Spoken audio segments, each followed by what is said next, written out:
I'm Joya DeVita with Real Chicago, and I'm here with writers Chris Charles and Danny Kravitz, who wrote the blockbuster movie The Marksman, starring Liam Neeson. First of all, congratulations. I saw the movie. It's really good. I really liked it a lot. And it's doing well in theaters. It's doing so wonderfully well. And I say that because we're so happy that people are connecting to it and that it's getting out to people. But it's not lost on us that it has surprised everyone with how well it's done. I mean, it was number one at the box office for 2 weeks. It's the number one indie film of the year, independently financed movie. It will not stop doing well at the box office. So it's been really wonderful. Yeah, that's phenomenal. So let's just get down to it. You came up with the idea. Was it you or was it Chris? So Danny and I, we've been writing partners for many years now. We met when I was a student attending his class at Columbia College, a screenwriting class. Both of us were looking at a lot of different ideas.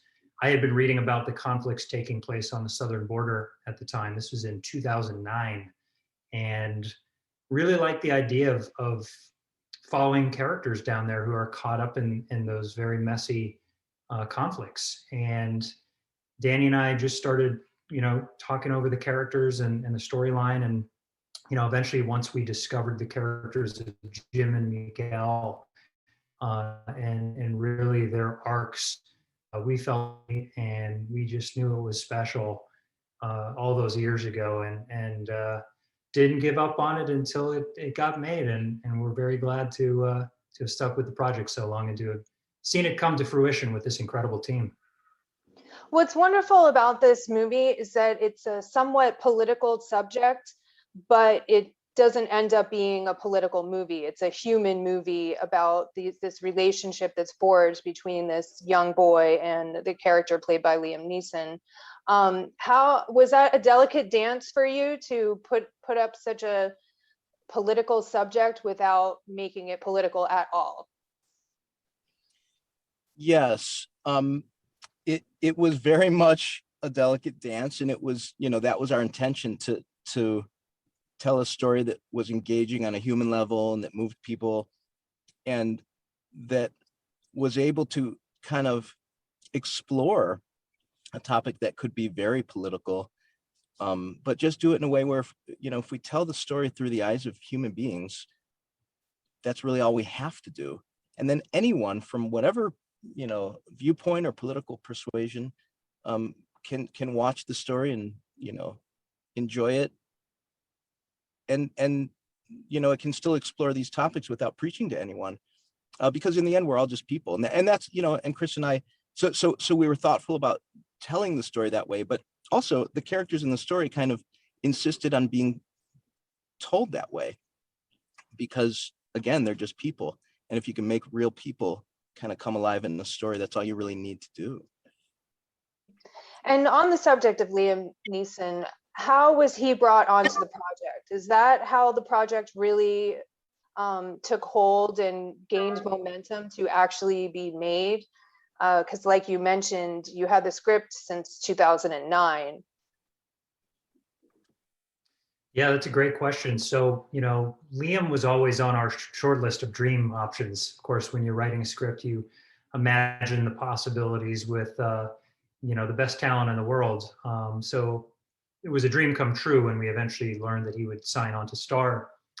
We really got the sense of momentum when Robert Lorenz signed on, because we knew with his experience producing, practically every Clint Eastwood movie from Mystic River through American Sniper, that we had an incredibly talented and very well connected person helping bring this story to life. And, once Rob got on board and we revised the script together, our producer, Ty Duncan, had just done a film with Liam. And so it was kind of a natural fit to go to him with this script. So Rob flew out and met with Liam and pitched our vision for the project, and Liam loved it, and he signed on after that dinner meeting, and of course that's when we knew we had the official green light. Oh, that's amazing. And this is an independent film. Did you come up with the funding 100% yourself? Did you get backers, investors? How did you do it? You know, what's your secret? Yeah, so it was kind of a traditional Hollywood model, except that the financier, and what I mean is by that is like, our producers, we're securing talent and then ultimately going to another company for the financing. And so they teamed up with this financier slash movie production company called Sculptor Media, which is an independent financier, independent film production company, and they financed it. So it was outside of the studio system, but it was not Chris and I, raising the money. It was some people who have some experience and a track record already. They just aren't, they don't have the benefit of the huge, being a huge studio with all these finances. It's much more. They have to raise the money and they have to be more careful with it. It's such a cool thing, the whole way independent films are financed, or films are financed independently. But we teamed up with it was another wonderful gift for us that we teamed up with this company. That's amazing. It's such a great story. So I wanted to ask you about the pandemic. I know that you filmed it prior to the pandemic, and then you had to hold off on your release. How difficult has the pandemic been for you personally as well as professionally? Yeah, the production was very lucky because the film was shot on location throughout New Mexico and Ohio in the fall of 2019. So it was pre-pandemic. Danny and I were fortunate enough to be on set for quite some time to meet with the team, to meet Liam and many of the others involved. And it wasn't really until post-production that the pandemic started to affect our schedule. And that was during those initial lockdowns in Los Angeles, when some of those post-production companies were considered non-essential. And so things got a bit stalled in post-production, but not too much. What really was a challenge was the release, right? Because nobody knew what was going on. This has been unprecedented and devastating to this industry. Fortunately, we have an incredible distribution team at Open Road and Briarcliff, and these folks identified an opportunity in the marketplace to release the film in January. It was a bold, risky move, but it really paid off because, as Danny mentioned, the film overtook a major studio title, Wonder Woman 1984, not long after it had been released, to become #1 at the box office for 2 weeks, and has gone on to be the #1 grossing independent film of 2021.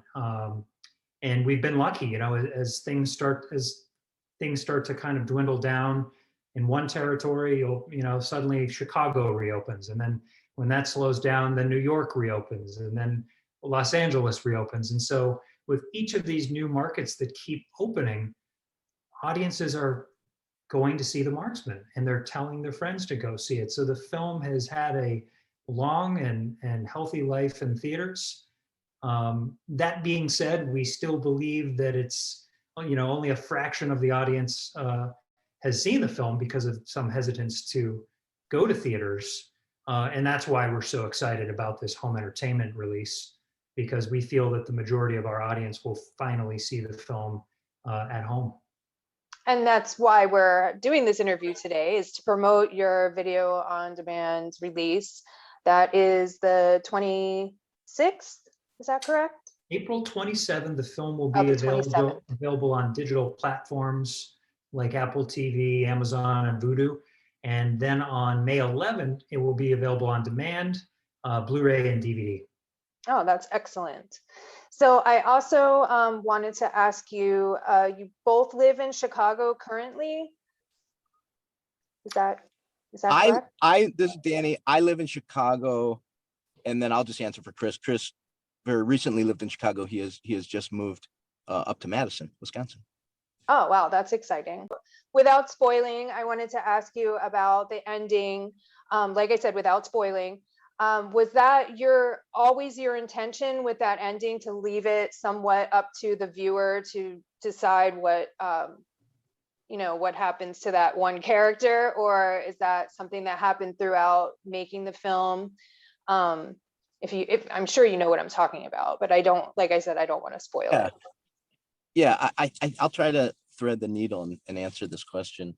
So, over the years, there were various endings, and the story evolves and the script gets better and better. Though the story is pretty much the same story it was. There were some real subtle changes to the script as we continue to refine it. And then when Rob Lorenz came on board, Rob made some awesome tweaks to the script, and the actual ending that is in the film that we watch today was something that Rob brought to the table, and something that he kind of saw and tried, and boy, did it work well. I loved Rob's ending. So Yeah, it was it's close a to great what we. ending. Yeah, for me too. I mean, it's close. I mean, it's not significantly different, but and again, we're not giving anything away, but it is unique and different from some of the earlier drafts. And I will tell you, as a viewer, because I didn't direct the movie, I wrote it and I co-wrote it with 2 other people, so it's easier for me to say this. Like, I was riveted by that ending. I was the first time I saw it in the theater, I was weeping at that ending. It was so powerful for me. So I just loved that tweak. Excellent. And how do you feel about it, Chris? Same. Yeah, I think Danny did a nice job answering that question and threading the great. needle. The original ending was not too dissimilar, but the changes that Rob brought to the script made a pretty big difference. And it was collaborating with him was really like a masterclass for us. Working with a filmmaker who has achieved so much success over his career and produced some of the most iconic films, some of my personal favorites. Movies like Gran Torino and Letters from Iwo Jima, and just these incredible character-driven, powerful movies. So it's a great ending. It's hats off to Rob for that and the many other great changes he made. On the subject of masterclass, I had read an article where it was mentioned that you included your class in the filming process. Could you talk a little bit about that? So yeah, I did, and boy, was that a treat for me and for the students. So as the film was moving from, into pre-production and then into production, I was still teaching, and I still do teach. So my students got to share in every cool thing that happened along the way, right up to leaving my office and saying, "Hey guys, I just got off the phone with so and so, and it looks like Liam Neeson's going to be the lead now." And so they got to be a part of that. And I'm very close with all my students. And Columbia College is that kind of school where the professors and the professors are generally working artists. The students are pretty darn serious about what they're doing. So it was kind of the perfect environment to be able to share that with students and with young people who want to be doing this. And then I took it so far where, like, when I was on set, I had my students meeting, doing work and I wasn't with them. They were in Chicago, I was in Cleveland, but I was calling them from the set and telling them about what was going on. I'd be like, "Hey guys, I'm on set, and check this out and listen to this story." And I was just trying to include them as much as I could in the filmmaking process, so they, had something to go towards and they could get excited and see how it works. And yeah, I still do that. Now I'm talking to my students about the business of how films get released. So yeah. Oh, that's excellent. And I read about some upcoming projects that you guys have going on. Would either one of you like to speak about those? Sure. Yeah. So my other partner in life, John Bosher at Through Line Films, he and I have a indie movie that is likely going to be released at the end of this year. An independent crime drama. We're very excited to get out to the world. And Danny and I have been hard at work on our follow-up script, which is a really interesting character-driven thriller that's kind of in this same world as The Marksman, but a little bit more of a father-son story and kind of a mystery. And it's something we are very excited about, kind of putting the finishing touches on right now. And can't wait to get that one out to the world as well. Great, excellent. And for my last question, because I know you guys have other things that you need to do today, what piece of advice that you would give up and coming writers and filmmakers, besides just keep going, you know what I mean? Like your one piece of advice that you could give maybe to yourself 10 years ago, 15 years ago, what do you wish you knew? So that's you framed that in a really smart way. I'll try to answer this first, and we can give Chris some time to think about it. Before I answer that, I do want to say the one thing I didn't get to say that I really have been trying to share with people who haven't yet seen the movie is Liam Neeson is so fun, and you saw it, and hopefully you agree. But for me, certainly, Liam Neeson was so phenomenal in this movie, and so anyone who likes Liam, and then people who aren't as familiar with his work, I also loved this movie, and I think people will enjoy the movie for this reason. But I liked it because Liam got a chance to just do so much. He got to play this hero, this reluctant hero. He got to be fierce in the ways that people come to like who like his action movies. And then he got to play a dramatic role that was just riveting. Again, to use that word, he just I was shattered at times by his performance. It was just so powerful. So I hope people will get a chance to see that and see him and enjoy him in the film. But the other thing I would add in advice to other people, and this is something I kind of discovered, and it's worked for me. So I'm going to share it because, as opposed to something I would have wished I'd told myself, I think it's something I discovered over the years, which is find the thing that you like to do. And if you like to do it, you'll do it enough to get really good at it. And if you get good at it, you will have a much better chance of succeeding at it. So I dabbled in a lot of creative different things and have dabbled in a lot of different things, but I latched onto the thing that I could do and wanted to do when I wasn't getting paid, the thing that kind of I was excited to get out of bed in the morning to work on. And in the arts, that's super important because the arts will challenge you and will not reward you when you want and need to be rewarded. So if the work can reward you, you have a chance of getting good at it. And that's really what's required. And that's what will help you. Thank you. Now, Chris. My takeaway is similar. I'll never forget years ago, Danny told me, he said, of course, I want this movie to get made and I believe it will get made. But he said, if this movie never gets made, I will always look back at the experience we had writing it together fondly, and I'll cherish the time we spent because we became better writers, we became better friends, and it was just a really enriching experience for both of us. And it's something that I will always remember because I felt the same way. And I think what I learned from that is as long as you can have joy in the process, that's ultimately what matters. And maybe the one script you're working on right now never gets made, or maybe it doesn't get made the way you wanted it to, but that could lead to another script or another collaboration or some other experience down the line that will be meaningful and whatever you consider to be successful. So as long as you're enjoying the process and you're finding joy in it, if you really believe in something, just don't give up. Well, thank you very There's much. a don't give up. Yeah, there's the don't give up. I mean, you can't not put that because it's so true. It's just so true. We had plenty of opportunities to give up on the Marksman. We had a lot of ups and downs over the years and false starts, but we always knew that it was special and that it would eventually get made. And boy, are we glad we didn't give up and that we kept going because now that's such a cool thing. Oh, go ahead. I'm sorry, Chris. No, finish your thought because I just want to jump on that. Well, no, I mean, I look back, Danny, and I remember some of those more challenging days when you think you got an A-lister attached, and then suddenly they pass, and your manager tells you it's back to the drawing board. And I think a lot of writers might have thrown in the towel at one point and maybe moved on to another project. And to our producer Ty Duncan's credit, a lot of producers might have moved on as well, but he saw the same things in this project that we did. And he refused to quit on it. And we're all very fortunate that it's come to fruition in this way with such an incredible team.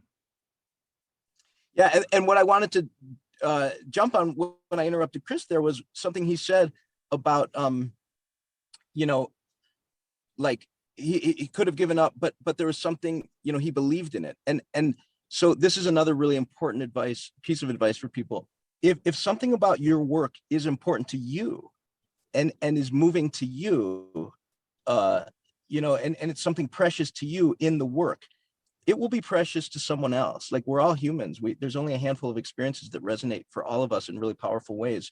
And they all have to do with, you know, a lot of the same things. And, you know, needing community or needing safety or needing to feel engaged in life. You know, there's a handful of these themes that really resonate. So if you find that something is important to you, it's worth fighting for, because there's people out there who will respond to it. I mean, Chris and I, you can't imagine what it's like to write a story like this, struggle for years to get it made, and then have audience members telling you that it moved them in the same ways it moved you 10 years ago when you first thought it up and got chills talking about, oh, that thing is important. That's a great human thing that we're exploring. So that's the other thing. If it moves you, you're onto something.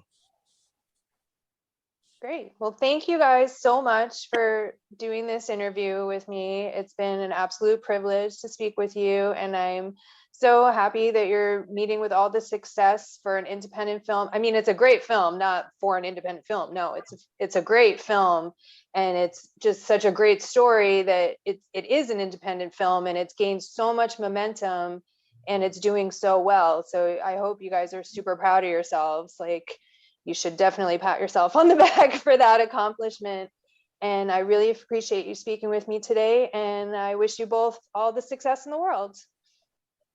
Thank you so much. Very kind of you. Time.